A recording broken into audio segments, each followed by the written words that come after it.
शाहीन शाह अफरीदी कोई वसीम अकरम नहीं है। वसीम अकरम था। हाँ, शाहीन अच्छा गेंदबाज है, ये माना कि नई गेंद से उसने कुछ सालों में विकेट लिए, लेकिन इससे ज्यादा उसे चढ़ाने की जरूरत नहीं है और इससे ज्यादा उसके बारे में कहने की जरूरत नहीं है। वो एक अच्छा गेंदबाज है, जितना है उतना बोल दो, लेकिन वसीम अकरम उसे मत बनाओ। वसीम अकरम नहीं है। और लोग कहते हैं कि पाकिस्तान का बड़ा जबरदस्त अटैक है, ये सब नकली बातें। पाकिस्तान का अटैक जबरदस्त नहीं है, नसीम शाह उनके पास है नहीं। क्वालिटी स्पिन ऐसी होती है, इसको जबरदस्त अटैक कहते हैं। ये तमाम जो बातें मैंने कही, ये बातें कही गई हैं रवि शास्त्री साहब की तरफ से, और ये बात इंडिया पाकिस्तान मैच के दिन ही कही गई कि यार वसीम अकरम नहीं है। और जब बात रवि शास्त्री ने कही तो ये बात पाकिस्तान भी गई। पाकिस्तान में भी तमाम जो एक्सपर्ट्स थे उन्होंने भी कहा यार पाकिस्तान का सबसे बड़ा इशू ये है कि वो अपने खिलाड़ियों को झाड़ पर चढ़ा देते हैं। आप एक मैच खेलेंगे अच्छा, सऊद शकील ने एक मैच में रन बनाए, कह दिया जी मिल गया, खेल हो गया जी, ये तो बाबर आजम से बड़ा है, विराट कोहली से बड़ा है। अब्दुल्ला शफीक ने एक मैच रन बनाए, जी सबसे बड़ा प्लेयर, इससे बड़ा कोई है ही नहीं। ऐसे ही शाहीन को झाड़ पर चढ़ा दिया कि आप वसीम अकरम बन गए। मोहम्मद यूसुफ का स्टेटमेंट सुना मैंने, वो कह रहे थे कि यार वसीम अकरम बनने के लिए 16-17 साल लगते हैं। तबियत खराब होगी, बीमार होगी, फिटनेस खराब होगी, ठीक होगे, 17 साल खेलोगे तब जाकर वसीम अकरम। अब पाकिस्तान एक्चुअली इंडिया के सामने 2 हार से डिस्टर्ब हो गया है। मतलब सारे अंजर पंजर जो हैं, कुछ हार आपको एक्सपोज कर दी थी। जैसे इंडिया पाकिस्तान के सामने जब हारी थी 152 for 10 वाला, तो वो बहुत पेनफुल हार थी, बहुत सारे क्वेश्चंस हुए थे सारे डिपार्टमेंट को लेकर। वही एग्जैक्टली वाइस वर्सा पाकिस्तान के साथ हो गया है। मतलब मैं बार बार कहता हूं कि अगर पाकिस्तान इस वर्ल्ड कप में टॉप 4 में नहीं जाती है तो बाबर आजम की कैप्टनसी थैंक यू हो जाएगी।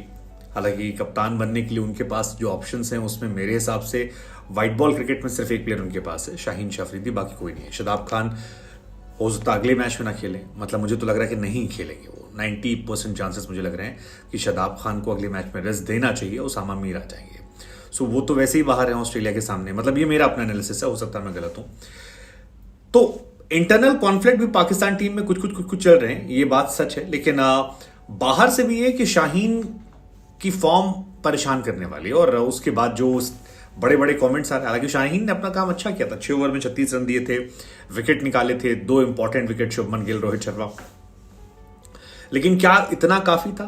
क्योंकि जब तक उन्होंने विकेट निकाले तब तक डैमेज वॉज डन, उनको पिटाई लग चुकी थी। और श्रीलंका वाले मैच में भी 9 ओवर में 66 रन शाहीन शाह अफरीदी ने दिए थे, जो बहुत ज्यादा होते हैं उनके कद के गेंदबाज के। जबकि इसी मैच में बुमराह को आप देखेंगे तो बुमराह की गेंद हवा नहीं लग रही थी, और कहीं से और शाहीन को लेकर अब तंज जो है वो हर कोई कसने लगा है कि यार बहुत ज्यादा हाइप क्या नहीं हो गई। मतलब पहले उन्हें मोहम्मद आमिर से ग्रेट बताया गया, फिर पाकिस्तान में ग्रेटेस्ट मैन लगे, फिर सीधे वसीम अकरम जोड़ दिया गया। वसीम अकरम वॉज अ लेजेंड और दुनिया उनकी तारीफ करती है। एरॉन फिंच ने भी बुमराह को लेकर कहा कि यार बुमराह के सामने अगर आपको बचना है तो सिर्फ एक तरीका है, आप रिटायर हो जाइए, इसके अलावा आप कोई ऑप्शन आपके पास नहीं है। मोहम्मद यूसुफ ने कहा कि यार बुमराह जैसा कोई गेंदबाज नहीं है।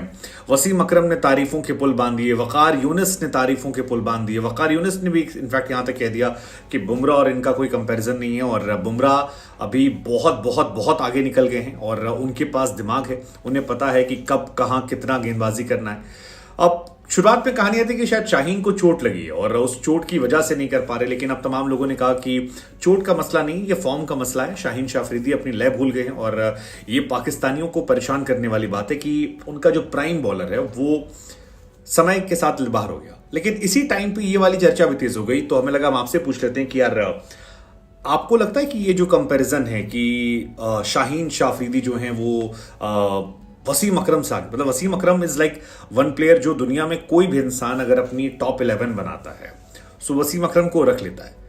वसीम या मैगराथ में एक तो रख ही लेता है, और 99% लोग 2 ही गेंदबाज रखते हैं, एक वसीम अकरम, एक ग्लेन मैगराथ। टेस्ट का हुआ तो शायद जिमी एंडरसन रख लेंगे।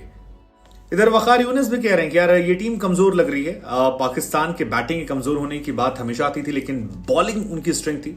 लेकिन अब ऐसा लग रहा है कि चीजें उलट गई हैं। पाकिस्तानी गेंदबाजी से बहुत सारे इश्यूज हैं, आउट ऑफ फॉर्म प्लेयर हैं, बहुत सारे इशूज एशिया कप से आने शुरू हुए थे और धीरे धीरे बढ़ने लगे। इनिशियली वकार यूनुस कहते हैं कि हमें लग रहा था शायद चीज़ें बेहतर हो जाएंगी, लेकिन अब सीधी और सिंपल सी बात है, शाहीन अफरीदी वो गेंदबाजी नहीं कर पा रहे जो उनसे एक्सपेक्ट की जा रही है। और अब ये नहीं लगता कि उनकी चोट का मसला है। कैंडी के मैच के बाद से, जब उनकी पिटाई हुई थी इंडिया के सामने, उसके बाद से ना वो अच्छी गेंदबाजी कर पा रहे हैं और सामने वाली टीम उनको ले रही है। अब शाहीन को काफी हाई रेट करते हैं लोग, गेंद अंदर लाने बाहर लाने में महारत हासिल है। रोहित शर्मा कई बार संघर्ष करते आए हैं। शाहीन का रिकॉर्ड भी अच्छा है, 46 मैचेस में 24 के स्टार्ट एवरेज से 88 विकेट निकाले हैं। लेकिन इस वर्ल्ड कप में वो बुझे बुझे हैं। इंडिया के कुछ फैंस उनके पास गए थे कि सर कुछ फोटोज ले लेते हैं। तब शाहीन ने एक बात भी कही थी कि भाई मैं जब इंडिया के सामने 5 विकेट लूंगा तब आपके साथ फोटोज लूंगा, लेकिन 5 विकेट तो ख्वाब रह गया। शाहीन इस वर्ल्ड कप में 51 की एवरेज से गेंदबाजी कर रहे हैं, जो अपने आप में बताने के लिए काफी है कि वो कहीं दूर दूर तक एग्जिस्ट नहीं कर रहे। और फिर उसी में ये स्टेटमेंट निकलकर सामने आ जाना कि शाहीन जो है वो वसीम अकरम नहीं है, ये आई थिंक एक बोल्ड स्टेटमेंट था। और अब इस पर चर्चा चल रही है कि शाहीन अफरीदी को लोगों ने बढ़ा चढ़ाकर पेश किया है। इतनी बड़ी हैसियत नहीं है जितना बना दिया है।